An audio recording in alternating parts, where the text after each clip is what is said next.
Hello and welcome to the National Leadership Briefing. My name is Doug Sharp and I will be your host for today.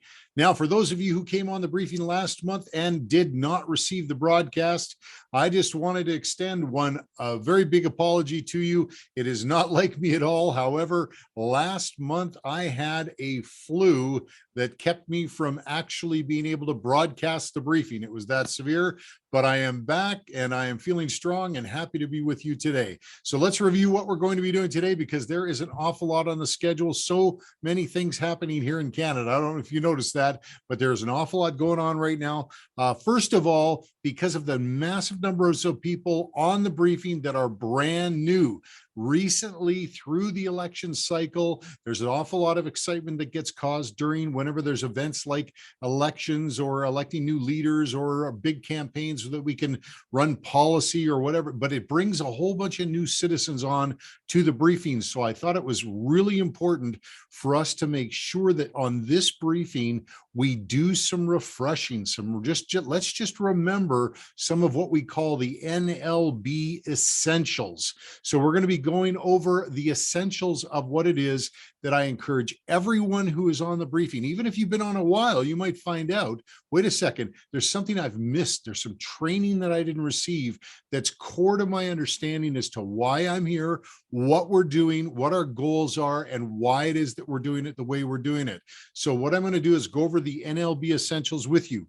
We're also going to be talking about accountability. We've just come out of an election, and accountability of the individuals who have now come out on the other side of that election it's really an important thing to take full advantage of. You need to be able to look at those times when you've exercised combined influence, as we did, preparing for the election. Now, on the other side of it, let's review the performance of the people that we were working with and identify what the measures of accountability are that we're going to apply. So we're going to be doing that today. We're also going to be shining a very bright light on our Citizen Spotlight segment on an individual who has just been doing amazing things. I'm looking so forward to introducing you to this individual because he has just inspired me. He's one of those great encouragements when people take what they learn on the National Leadership Briefing and they apply it and it works and they have increased influence and they grow their sphere of influence. This is exciting to share. So I'm going to be exciting to sharing a Citizen Spotlight segment today. We've got to take a look at the opportunities ahead of us now.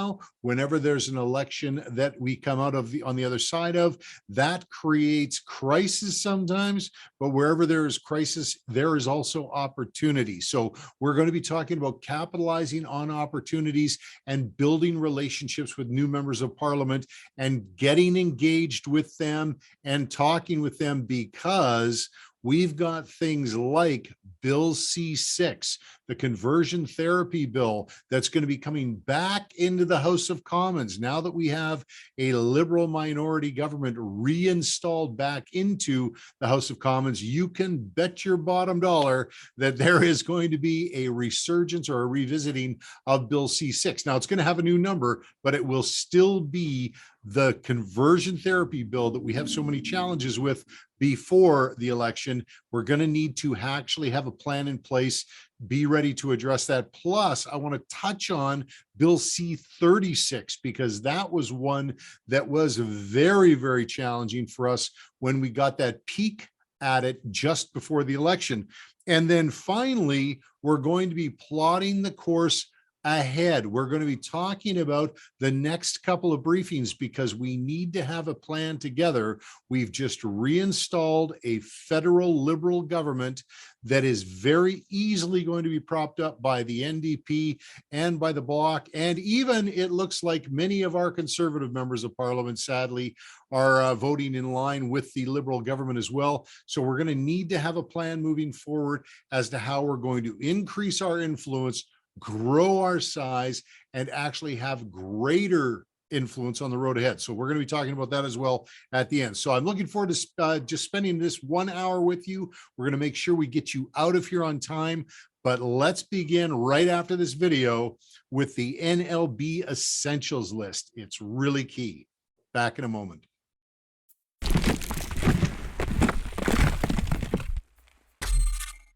These are the things that we believe in. First, that parents have the right to raise their children the way they want. Second, that those we elect to serve us in civil government must respect and defend our right of belief and freedom of religion. Number three, that the laws and policies of civil government must provide for the safety and security of the citizens, especially the vulnerable among us. And number four, that it is inappropriate to heap debt upon the backs of our children and future generations. They came from you. They're your pillars. They're the things that you believe. Okay, let's get started. And again, first with the NLB Essentials, what we call the National Leadership Briefing Essentials. Being brand new to the call today, just want to welcome you. Thank you so much for committing your time today, spending an hour with us. We're hoping this is the beginning of our relationship with you, and we hope you will bring many, many friends with you, because one of the NLB Essentials, of course, is that we grow our influence by growing our numbers. And the way we do that is to help you grow your own individual sphere of influence and have them referred to the National Leadership Briefing so we can work with them and we can work with all of your team, all the people around you as well, and have us all work in a unified way, speaking with a combined voice when we have those opportunities to do so. So welcome to the National Leadership Briefing. Starting with the four pillars, of course, that is the first of the NLB Essentials. You saw the four pillars in that short video. Parents have the right to raise their children the way they want. Those we elect to serve us in civil government must respect and defend our right of belief and freedom of religion. We also believe that the laws and policies of those civil governments must provide for the safety and security of the citizens, especially the vulnerable that live among us in our communities. And number four, the all-important, it is inappropriate for civil government to continue to heap debt upon the backs of our children and future generations. So those four pillars as an NLB Essential, I just want to remind you, that is something that you can download from the NLB Canada website. And I encourage everyone to look to the post briefing notes today, where you will see a link to the four pillar story. Become familiar with the story, because that is the story you use to introduce other people in your sphere of influence to the National Leadership Briefing so we can begin working with them. So that's the first NLB Essential, is the four pillars and knowing the story. Now, the second of these NLB Essentials are training videos that we've done in the past. And I won't be able to get into them all today, but I am going to share one of the videos with you to give you a taste of how important it is that you understand and have an opportunity to review these. Then the video I'm going to share with you now is called the Sphere Authority Training video. I'm just going to share it with you in part, so again, you get a sense as to what it is we want to have in the way of a foundation of understanding when we all begin to move together into the future, looking for those opportunities where we can again speak with a unified voice. So let's take a quick peek at this segment of the Sphere Authority Training video, and then I'll come back and share the last two NLB Essentials with you. Here it is.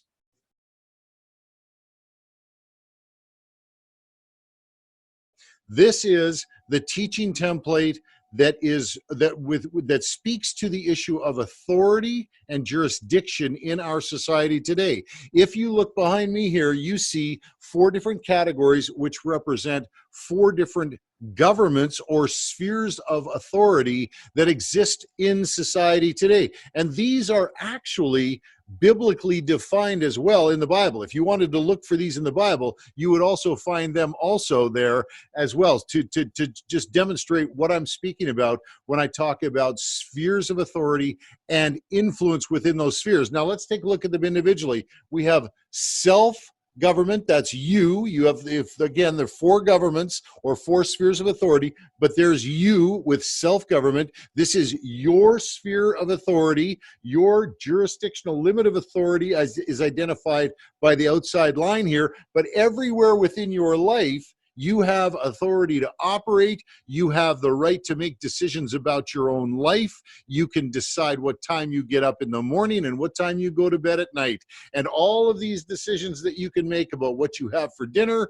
lunch, breakfast, whatever it is, how often you exercise, how you treat your kids, everything is actually decided within this sphere of authority. And you have that authority, again, up to a very, very well-defined and appropriate limit. We also have family government in our society, where groups of people get together and you have a mother and a father and their kids, and they, together as a family, the parents make decisions within that sphere of authority up to the jurisdictional limit of that authority as to what school the kids go to and whether they go to church on Sunday and how they spend their time, their free time, whether they're on Netflix or whether they're having devotions. All of this is decided within the family. You have church government, of course, as well, which many of you are familiar with, and of course, the all-important civil government. That is the other form of civil government. Now, this isn't the limit of all of the governments in society. We also have the government of the marketplace, which we'll be talking about again on a future national leadership briefing. But for now, we'll use these four as an illustration. Civil government, of all of the four different forms of government, we always like to point out that they are unique among all of the other forms of government, because this is the only government in our society that has unique powers. And those powers are, first, to legislate. We grant civil government the power to legislate for the good of all of society. They are able to make laws. We also give them the right and empower them to tax. So these special powers to legislate and to tax are unique to civil government, and they can be applied and have influence and impact on all the other forms of government. Now, where does civil government get its power? I mean, it just doesn't just come out of thin air. No, in fact, what happens is that individuals in society get together in tribes and they gather around their ideas and hoist individuals on their shoulders and say, go represent us in government. And they have elections and they gather people together. And then as they choose their people, during an electoral process, that's what this is. This is a conduit with which they transfer authority over to civil government so that civil government can act.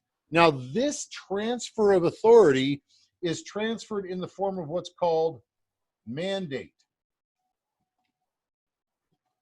So we get together as citizens during an electoral process, and we gather our authority together as citizens, and we communicate or convey it to civil government so that they can execute a plan that we have approved of at election time. That is where civil government gets its authority. Now, in Canada, the sphere of authority and the jurisdictional limit of that authority is defined by documents like our Constitution.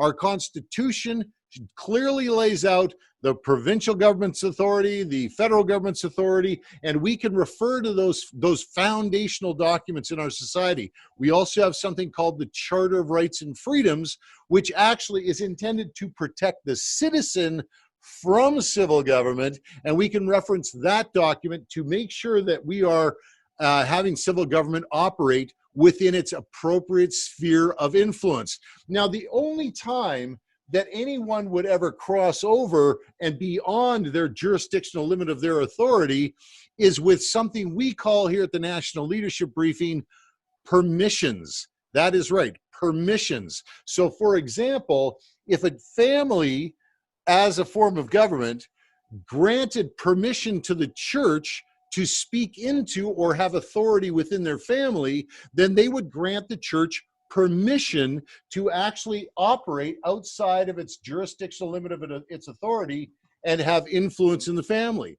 As an individual, we actually give up some of our authority to participate as individuals within a family. And of course, with civil government, though, because we grant them special permissions, or special authority, pardon me, we don't grant them special permissions.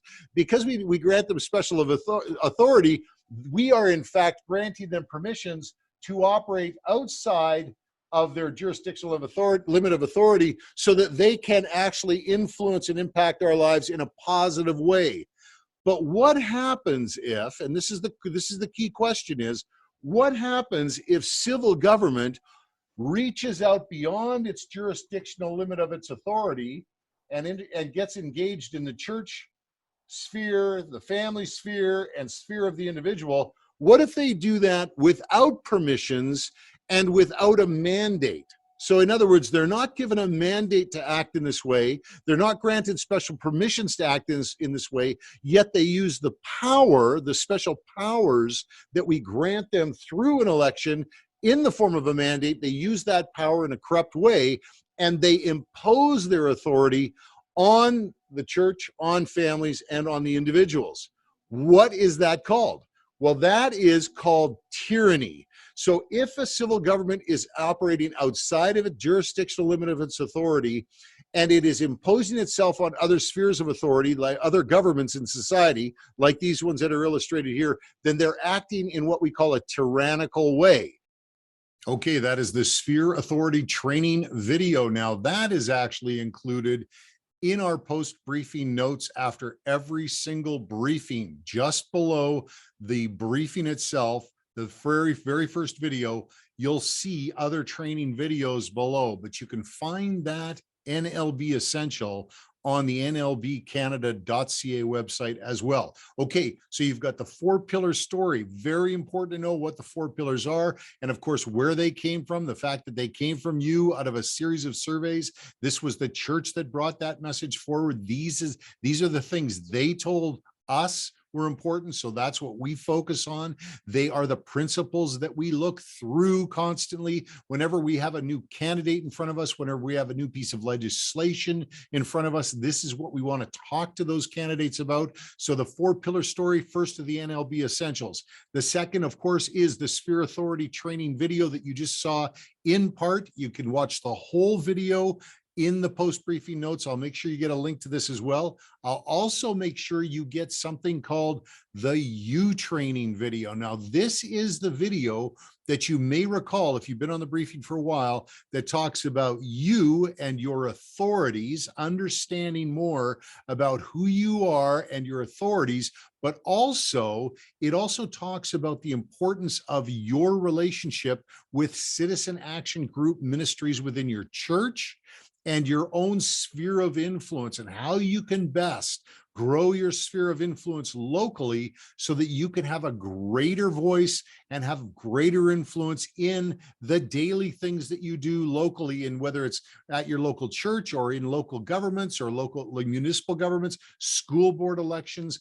But your U training videos, those are the ones that you're going to need to watch and have a really, really close look at it, because it dovetails into the NLB. It says one of the last things about you is that you need to know is that you're in relationship with thousands of other people all across the nation that believe in the same things. So as you are talking about parental authority and right of belief and freedom of religion and all of these things that are important to you locally, you can know that in other communities across Canada, we are also talking about that on the National Leadership Briefing. And that is the last of the NLB Essentials, and that's what we call the Horizon Training Video.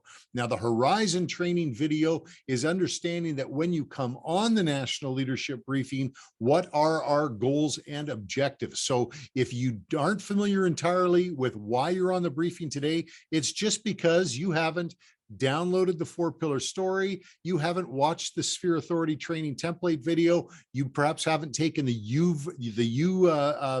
training, the U training we call it, YOU training, and you haven't seen the Horizon training video. So all of those are going to be in the post-briefing notes that you're going to receive today to your email box by the end of the day. So keep a lookout for that. So those are the NLB Essentials. thank you for letting me share those with you. If you have any questions or anything about any of them, obviously we try to answer them on the briefing, but we do want to hear from you. But know that if you get on the briefing over time, you will develop an understanding as to what it is we're doing here, why we're doing it the way we're doing it. And it's a very specific way we're doing it. You're going to find out as well, and what our goals and objectives are. So I'm looking forward to serving you in that regard. Okay, let's move on now. We are moving on to the accountability conversation that we need to have regarding the election and the candidates. Now, the primary challenges that we have been hearing is that some people were reelected to the House of Commons that do not share our views and values and are in fact somewhat hostile to our principles and the things that we believe in as people here on the National Leadership Briefing. They've demonstrated by their actions that they do not believe that parents have the right to raise their children the way they want. They've also demonstrated that they do not hold in high regard our right of belief and freedom of religion, and that they will not defend it when it's under attack. We also have seen by votes in the House of Commons, we have seen members of Parliament that have been reelected that voted the wrong way on the euthanasia bill. They actually removed safeguards that protected vulnerable people from dying from a euthanasia death prematurely. And so these things, these conversations about accountability, we have to have after an election. And one of the parts of the conversation that is immediate and right in front of us is there is a question emerging about the leadership of one of the major political parties. And it was a party that we participated as an organization, all of us together. We all exercised our unified voice and used our combined influence to participate in the election of the leader of the Conservative Party of Canada. Now, some of you might say, well, my choice wasn't the one that was chosen, and I'm not happy with the leader, and I don't like this, whatever. But you know what? We all worked together on it, and a leader was installed, and we need to decide whether that leader performed up to our expectations, not only prior to the election with their votes in the House of Commons, but also during the election, whether or not that individual performed well, and we need to hold that individual accountable. So this is what we're going to be doing, is I'm going to remind you about the selection of who was selected as leader of the Conservative Party of Canada. I'm going to play a quick video of some things that were said right here on the National Leadership Briefing by this individual, and I'm just going to remind you about what he said about what he thought about the four pillars prior to being elected as the leader of the party, and then we'll follow up with a quick conversation about accountability right after that. So have a listen to this, and remember, this is prior to the selection of the leader. So this is a candidate speaking, wanting us to support that individual to become the leader of the Conservative Party of Canada. And of course, Mr. Erin O'Toole became the leader of that party. So here's the comments right now.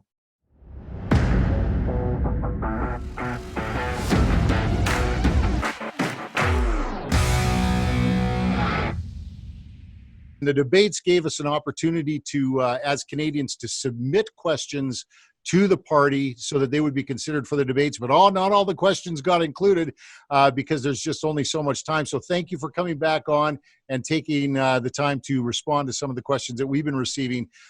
Well, thanks, Doug. The key questions asked by Canada Family Action are core to me as a Conservative, as a husband, a father, a veteran, parliamentarian. And so let me go through them. First is the right to raise your children in your religious faith, your belief, and the way you can instill morals and life lessons in the way you see fit. That's fundamental to our society and must be respected. I think we have a country with an incredible track record of freedom and people with multiple faith backgrounds and cultural backgrounds. And we should allow people to have that freedom to raise their children, particularly in their faith perspective, which is fundamental to the identity of a person. And so I certainly support that, and I've stood up for that as a member of Parliament, particularly when the Liberals started to impose values screens on things like the Canada Summer Jobs program. You already saw the creeping nanny state of the Liberal Party, and I fought against that in the House. Second, freedom of belief and conscience and religion is fundamental to our country. It's a fundamental freedom that reaches back to the Magna Carta. It's older than Canada itself, and it's one of the fundamental freedoms that I stand up for consistently. I've said that throughout my public life, and in my platform, I've said I would protect conscience rights protections for healthcare workers. I would recreate the Office for Religious Freedom, a great office created by Stephen Harper that shone the light on the right of religion both around the world, but also reminded it of us of that right at home. Ambassador Bennett did a great job. I would recreate that position, I think, to re-emphasize the importance of that principle. The third, how can we look at public policies and a government that looks at vulnerable populations? I'm very proud to have a policy in my document called Great Country. It takes from a quote from Sir John A. Macdonald that we're the greatest country in the universe, provided we don't suffer our nation to become divided.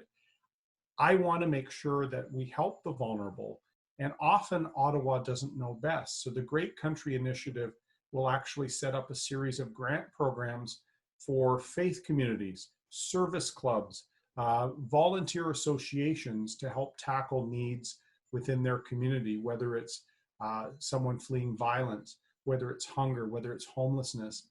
I found, Doug, that in my own time as an MP and as someone that raised money in the private sector for some of these causes, the groups that often started the first food bank, were called Daily Bread Food Bank. I wonder why. It was started by a faith organization. The women's shelter in my community that was opened, Bethesda House, was first opened by parishioners of my church, St. Joseph's in Bowmanville, including my parents, who were very involved.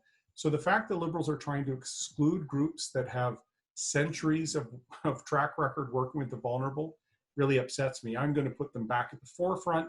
Government should be a funding partner. We shouldn't have an Ottawa knows best approach like we see with the Liberals. And finally, your concerns about the debt on our children and our grandchildren is also a fundamental issue for me in this race. As I said, as we were setting up, my son Jack turned 9 last week. My daughter Molly turns 14 in July. I'm in politics and public life for them. And I want to make sure we give our children the richest, freest, most respected country in the world. And all of those things are eroding under Justin Trudeau. So we have to not only get government expenditures down and tackle our fiscal deficit, we also have to tackle our jobs and investment deficit that Justin Trudeau's created. His anti-pipeline policies, Bill C-69, some of his direct actions have hurt people and families, their well-being, whether in the oil patch, the forestry sector of British Columbia, the auto working families in Ontario who saw the last car roll off the line in December at GM. In my own community, I grew up, my dad worked at GM. So tackling that deficit, making sure we don't get an out of control debt crisis while also relaunching the private sector. That's in my rebuilding plan. So Doug, I invite all of your members to go to erinotoole.ca, check out my platform. It's called Our Country, a call to take back Canada. We will rebuild our economy post-COVID, including tackling debt. We will restore our international reputation, which has been sullied around the world by Justin Trudeau's preening, selfie image and letting down our allies like Israel at the UN. And then it will provide real help for some of the vulnerable Canadians suffering after COVID, and particularly small businesses and seniors who I think will need continued support in the next few years. Very proud of the plan, proud of the team that's coming around me, and I hope with support of many of your members, we'll work hard to take back Canada from Justin Trudeau and the Liberals. So as you can see in that brief conversation that we had, plus all of the resources that we posted on the Conservative Update website, which, by the way, I'm going to be including additional information from Erin O'Toole, things that he said to us prior to the election of the leader of that party, the commitments that he made to us about preserving parental authority. You heard him, about the importance of protecting the vulnerable, about the importance and his desire to defend right of belief and freedom of religion. I'm going to be posting those so that you can review them as well. Again, once again, because you participated in a process to speak to the selection of the leader of the party. Now, you may not have chosen Erin O'Toole as a priority or as a number one candidate, or you might have not chosen him at all. But the reality is that we took an interest in that conversation as to who would lead that party. That individual won the election, and we need to hold that individual accountable to their commitments. And if they are not a person who defends the right of parents to raise their children the way they want or defends our views and values, then we need to have a conversation about that. So this is what I'm going to do is I recently sat down with Faye Teen from For My Canada and Scott Hayward from It Starts Right Now. These are people I love working with because they're just fantastic activists. They want to have conversations about accountability. And we spent an hour talking about the post-election results and the accountability of various individuals. So one of the people we spent a lot of time talking about was the leader of the Conservative Party of Canada. So I wanted to share that with you again in the post-briefing notes. We only have 1 hour to spend together, and I'm not trying to load you up in the post-briefing notes, but these are resources that are going to help you to understand how we're going to navigate on the road ahead. If you, in your determination, if you review the information and you find that this individual does not represent our views and values and isn't even willing to represent our views and values, or is not living up to the commitment statements that were made to us regarding right of belief, freedom of religion, protecting the vulnerable, parental authority, and I'm talking about, I mean, we have plenty of information to share, but you're ultimately going to be the one that decides whether you participate in any action we take as the national leadership briefing. So you need this foundation of understanding as to where some of the concerns are, and you need to decide in your own head and heart as to whether they're your concerns as well. So that's why I want you to review the decision or the outcome of the election and decide for yourself whether the accountability conversation needs to be had in your own head and heart about this particular individual and of other members of parliament that perhaps aren't living up to your standards. But I'll leave that for you to decide as well. Now, we've provided you the E-Day Choice website so you can reference how individuals have voted on the issues that are important to you, edaychoice.ca. That website link is going to be there. If you're wondering, how did Erin O'Toole vote on the conversion therapy bill prior to the election? That's Bill C6. How did he vote? Which is a bill that disrespected right of belief, freedom of religion, which disrespected parental authority. Then you can find that information there on the E-Day Choice website. But we're going to provide you all that information. Just want to let you know you're going to have it at your fingertips, okay? In the post-briefing notes today. Okay, let's move on to something pretty exciting. I'm excited about this individual. Can't wait to introduce him to you. Citizen Spotlight segment today. This is Mr. Al Fedorak. Here he is.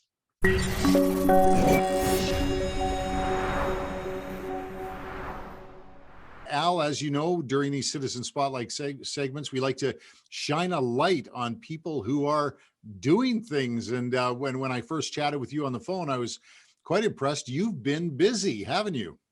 Well, I like to be busy. Actually, I've just read a book, interesting book for people my age. It's called The Gun Lap. The Gun Lap. Gun Lap, yeah. It's long distance races. There's a gun that starts the race, and then when the first runner hits the final lap, another gun sounds. And so when that gun sounds, you're on your final lap. And I think I'm on my final lap now, and I want to run at full speed. So, well, you are definitely running at full speed, and thanks a lot for making the time to be with us today to tell us about what you are doing. Now, you're in Regina. I understand you just recently retired. You came to full retirement. Tell me a little bit about that. Where were you coming from? Yeah, well, my retirement was in the fall of 2019. I was the district superintendent for the Christian Missionary Alliance in the Canadian Midwest District. So it was a major transition, obviously, as any retirement is. But I knew that, like, for me, retirement didn't mean quitting. Mm. I looked at it more as accessing my pension, not quitting. So I accessed my pension, and it was right after I retired that the federal election was happening, and I found myself with my son-in-law attending an all-party candidates debate. And I sat through the debate and left there thinking, there's only one party that's represented here in which I would feel welcome with the values I hold. And because I'm retired and of course free of any restrictions, as district superintendent of a denomination, you got to be a little bit careful politically what you're saying or what you don't. Well, I was free of that. So okay. So I threw my hat in the ring with the young man who is running for, in this case, it was the Conservative Party of Canada. And I started door knocking with him, joined his team, got to know him a bit. Actually ended up on the winning team, I guess, not because of me by any stretch of imagination, but we had a good team. And yeah, and then I just got convicted, I guess, that I needed to be an ally to this person. And what I decided was I was going to pray for him every day. And then I met with him and I told him that. And I also told him that, I'm a man of faith and I believe in the Word of God. And it's the Word of God that lasts forever. And things you do and I do, they'll just fade away. So I'm going to pray for you that every decision you make will align itself with God's Word. And if you have any doubts or any questions, anytime you wonder, it just cost you a coffee and I'll help align it with you or show you the alignment. And so I made that commitment with him. And shortly after was our provincial election. So I decided to help the incumbent MLA, who actually was a former student of mine. I was a high school teacher in way back in my life, and he was a former student of mine. So I joined his team, successful again, not because of me, but he's just a great guy.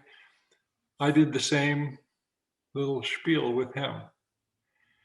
And almost immediately after that, in fact, I was unable to get involved in the campaign, was our civic election. And so the person who won in our ward, I jumped at a meeting and I had the same talk with him. And so now I meet regularly with these three individuals, and they know I'm in their corner, Wow. And sometimes they vote in ways that I would not have voted. And I let them know that. But I just say, I know your heart. I know you're doing what you think is right. Doesn't happen to align with what I think is right, but we can talk about that if you like, that kind of thing. So this is it. Anyway, sorry. Oh, I just wanted to just clarify to everyone. So this is 3 levels of government. This is federal, member of parliament, a provincial MLA, member of the Legislative Assembly, and a city council person, right? Yes. On the municipal council. And you have relationships with each of them now. And one of the things that we teach on the national leadership briefing, of course, is that if your elected representative looks forward to hearing from you and smiles when they think about you, that is the kind of relationship that we want to build. And it sounds to me like you have built those kinds of relationships. Would you say that's a fair assessment? Yeah, I think that's a very fair assessment. And just for example, it became public knowledge back in February that our city, Regina City Council, was considering a conversion therapy ban bylaw.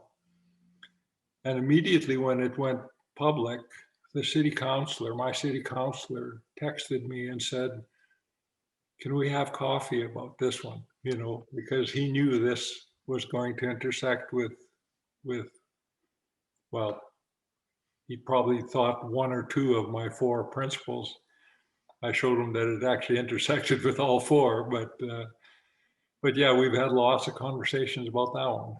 Wow, Al, I mean, this is exactly what it is that we're hoping that people do is just to, I guess, develop that relationship to the point where, of course, it's authentic, it's sincere, and just the fact that they reached out to you. I mean, you didn't even you just invited them to it anytime, and they took you up on that. That's kind of rare, Al. I mean, I don't know if you know that sometimes it doesn't go that well, but I think that that's an encouragement to everybody that it can be done. It definitely can be. Yeah, and I mean it helps, I guess, that in all three cases, these individuals are individuals that I easily support. You know, I think this would be a little more difficult if for example, I lived in another one of our wards with some of the counselors that we have here. I would certainly attempt to do the same thing, but my guess is that they wouldn't be phoning me for advice, like my counselor is. Well, fantastic. Now you've been tracking with us on the National Leadership Briefing for a little while now. Is there anything that you've been able to share with them from any of the things we discuss on the briefing itself? Yeah, well, I started following you sometime around the beginning of the leadership race for the Conservative Party of Canada, and then I just became a faithful follower of you, and just found your briefings and your midweek touch points just seem to fit what I'm doing. You know, I can just pick up and run with that, and the four pillars are like, there isn't a single person I've talked to and where I've mentioned these four pillars that have questioned, like, what, that's goofy. Like, why in the world would you believe that? Not a single person. And your diagram, you know, with the circles of authority, I don't know how many times I've drawn that one up on the back of a napkin, you know, on a coffee, and just talked about how, you know, individually we all have authority, and we can increase our influence of authority just by positioning ourselves. So, for example, when I got involved with our local federal candidate, our local MP, and I got asking questions around the people, like, who makes the decisions in the party, like what the party stands for and policies and stuff like that. Like, how do you get involved with that? Well, they explained to me, well, there's a national convention, you have to be a delegate. So I said, how do you get to be a delegate? Because I thought, well, if I can be a delegate and, you know, vote for policies, sign me up for that. And so they recommended, well, you got to get known in the electoral district. So a good way would be to run for the board. Well, I can do that, you know. So I ran for the board and was elected. There wasn't a lineup for people to get in at that particular time, so there wasn't even an election. I was nominated and acclaimed. And then when it came up to the convention, I knew that that there was ways to speak into policy. So I contacted our president and asked, you know, how would I speak to the policy committee? And she invited me to join the policy committee. So I thought, Wow. Okay, I can do that. And so now actually I've been reelected for this next term at our electoral district association, and actually appointed as co-chair for the next policy committee. So, well, we'll see you there then, because there's a whole bunch of us that had so much fun as newly activated people. There was a whole bunch of brand new people, never been to a policy convention before, who got to sample that online. And now they're looking forward to actually participating in the in-person one that we're all hopeful to have again in the future. But wow, Al, that's fantastic. So you are fully activated, and I guess retirement's not really working out too well for you then, when you think about it. I knew that that I wasn't going to sit very still. I'm not a golfer. I love to play tennis, but there's only so much recreation you can do, and there's so much one can get involved with. And I mean, just within our local community and my local church, and now getting involved in civic affairs. As I mentioned, our city deciding to have a conversion therapy ban by law. And so I was one of the many people who spoke in opposition of that. I thought, well, I don't like what they're doing. And in fact, my entire presentation was based on the 4 principles. And I showed them how it crossed the line on all 4 and challenged them that before they voted to measure whether or not this bylaw would adequately address the concerns of these 4 principles. But we made some points. We made some strides. Fantastic.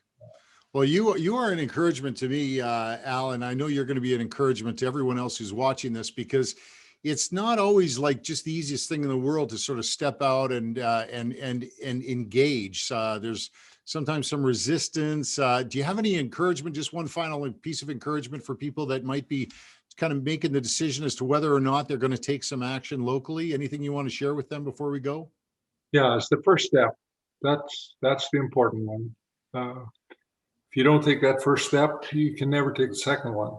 I found both in the federal and provincial elections that it was actually kind of fun, once you get into it. And for sure, when I can come confidently in my own skin, knowing why I'm supporting this candidate because of the principles I hold. And that's where your work here with the National Leadership Briefing and the kinds of resources that you provide for us just give automatic talking points, that I just think back, okay, what is it that Doug said in that last, oh yeah, and so you need to know that you are having an impact, and I know it certainly has impacted me and those people now that I'm working with that I'm encouraging to step forward into these kinds of ways. And yeah, so the influence is growing.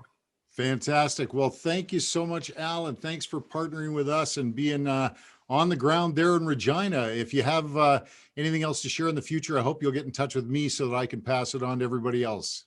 Sure. I'd love to do that. Thanks for your time today, Al. You're my pleasure. Well, I actually am just thinking now that probably would have been the best note to leave us on today, because a guy like Al just gets you excited, fills you with hope. And just by the example that he sets, the desire in his heart to engage for all the right reasons, you can tell he's kingdom focused, and he understands the importance of the people that are sitting right in front of him. And I just am so glad that we took the time to share Al with you today. Okay, now let's move on to how we are going to finish today, and that is some of the hard realities of the road ahead for us here as far as legislation that's going to be coming back at us. Now, we have 2 pieces of legislation that were introduced in the House of Commons prior to the election.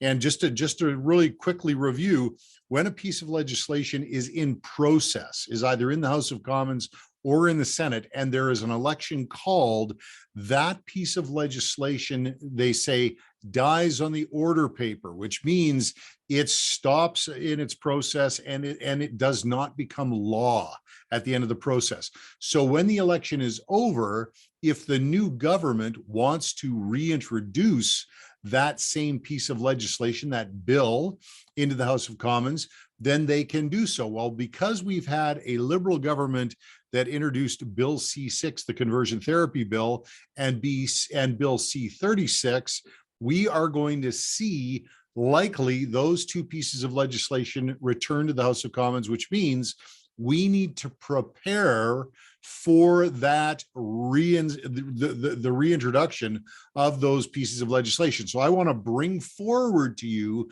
the resources that you are going to need to know and have available to you so that you can adequately confront or respond to these challenges on the immediate road ahead. So the resources, first of all, is I'm going to introduce you really quickly to something I'm going to put in the post briefing notes today.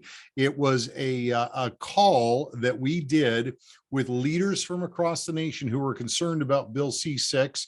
And we had the opportunity to sit down with Jojo Ruba, who not only participates with an organization called Faith Beyond Belief, but has started a website and a campaign called Free to Care. And I'm going to include all of these details in the post-briefing notes.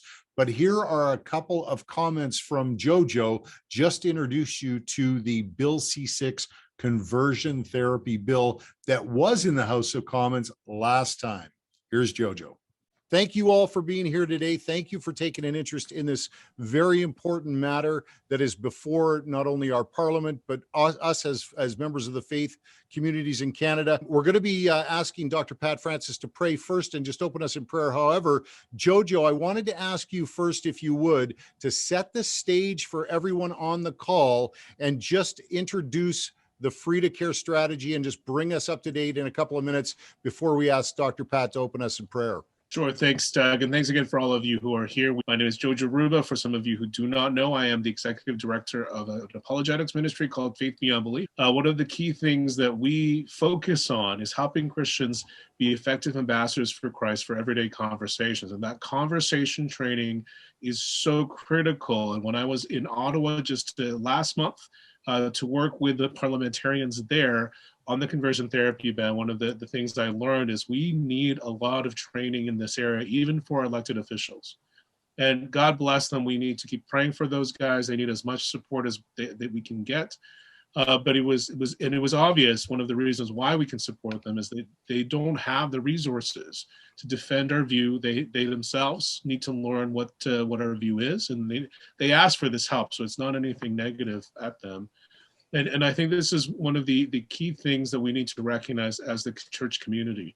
And I'll mention this in my section, what we're really needing is not just a political strategy, we need a conversation strategy. We need to be able to learn how to have conversations on these issues again. So the big ask for our meeting today really is to attend our Zoom meeting and then organize something similar where we would have similar panelists or different panelists depending on your denomination, or if it's a school or an organization. We can tailor make the speakers for your organization, where we would educate the people in your group and your churches. Because if we can start with this, then that will allow us to do everything else that we hope to be able to do to make the kind of change that Doug and others are working on. Okay, so that is an introduction to a video that is going to appear in the post-briefing notes today, and it is a 1-hour briefing of its own that is designed to completely inform you as to where exactly the conversion therapy conversation was at before, so that you can pick up that conversation when it is again pops back into the House of Commons later. Now, I want to share another quick piece of video with you from that video that you're going to be seeing there, which is a lawyer that's going to explain some of the concerns about this particular piece of legislation. So let's have a quick listen, and then we'll come back here and wrap up. My very first speaker here today I want to introduce you to is someone who's going to speak to this issue from the legal perspective. So the legal perspective, the gentleman's name is Marty Moore. He is with the Justice Center for Constitutional Freedoms. Well, thank you very much, Doug, and thank all of you for joining this meeting. It's an important topic, and I'm grateful to be able to present to you on it today.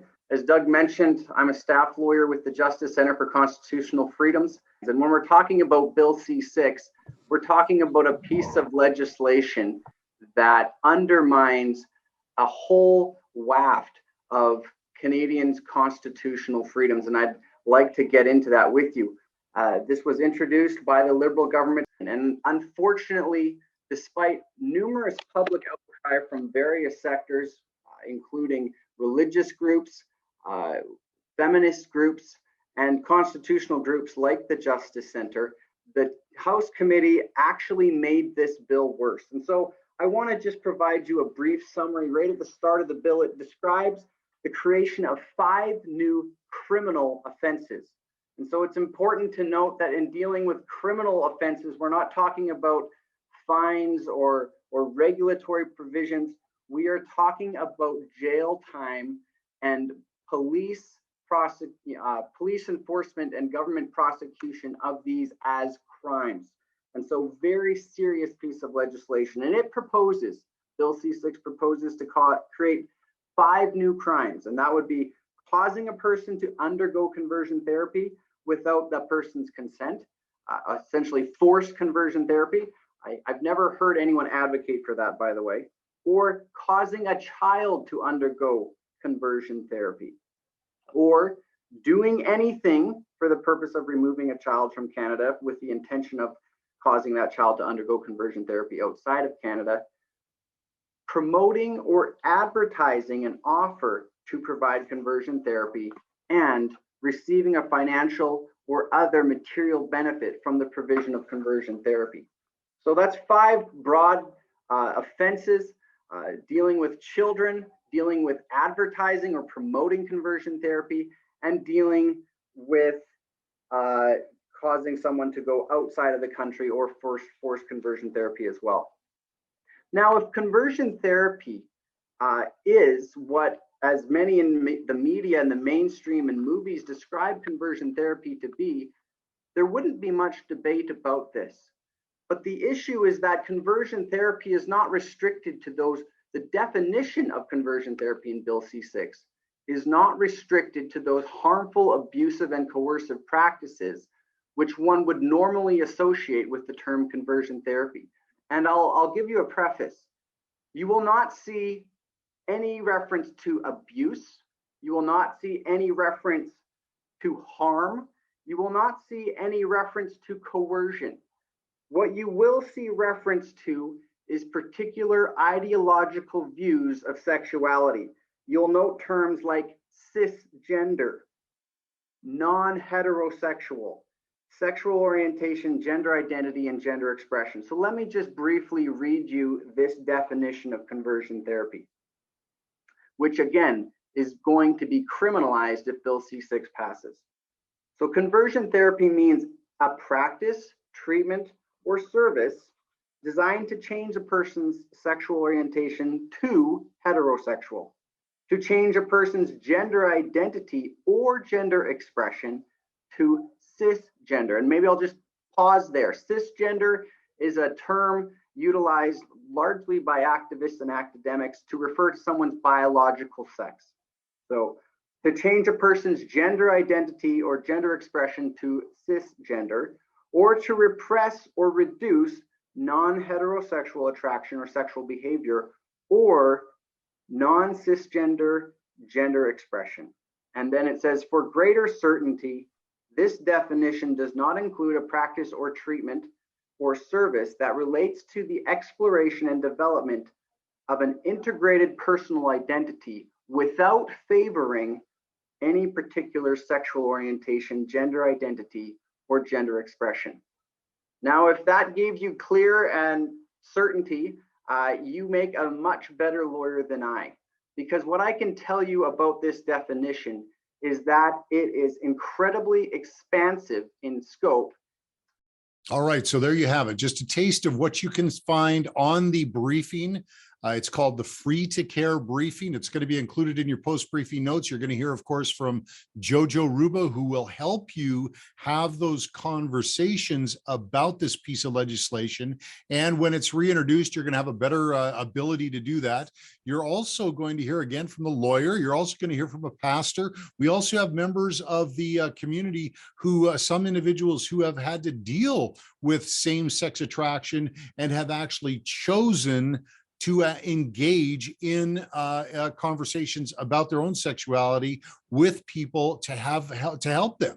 So it's a very, very good briefing. There's some great foundational information. And as I said before, if we are going to be facing the new incarnation of Bill C6 and this Liberal government, I am absolutely certain we'll be doing that. We need to have that foundation of understanding so that all of us across the nation can move together and speak with a unified voice when it is appropriate to do so and in an appropriate way. So I'm strongly encouraging you to take advantage of the information. We're also going to include 2 website addresses, the Free to Care website address and also another address called Fix the Definition. And Fix the Definition was to help us understand why it was so important to change the definition that was identified in the bill itself. Because if we can make adjustments to the definition, many believe, then we can actually come up with a bill that protects the vulnerable from people who are coercive and abusive, but also allows parents to have conversations with their children and pastors to engage with members of their congregation when they wanted to have those types of conversations. So it allowed us to be free to care and to have the conversations necessary to help other people. So anyway, I hope that is clear on Bill C6, what our motivation is, why are we looking back to get ready for what's coming, but that is exactly it. Now, we don't have time to go over Bill C36 today, but I am going to also include some information in the post-briefing notes for you today, because you need to get ready for that one. That is a very, very big bill that's going to take away some serious amounts of your freedom, and you have the potential to be under siege by government and human rights commissions if we do not stop this piece of legislation before it gets passed. So anyway, thank you so much for your time today. Thank you for being with us on the National Leadership Briefing. It's good to be here. I'm happy to be serving you, and I'm looking forward to our next opportunity. In the meantime, we will be seeing you on the midweek touch points and popping in every week from here on in until the next briefing. But until next time, God bless you, God bless your family, and may God continue to bless this great nation of Canada. Bye for now.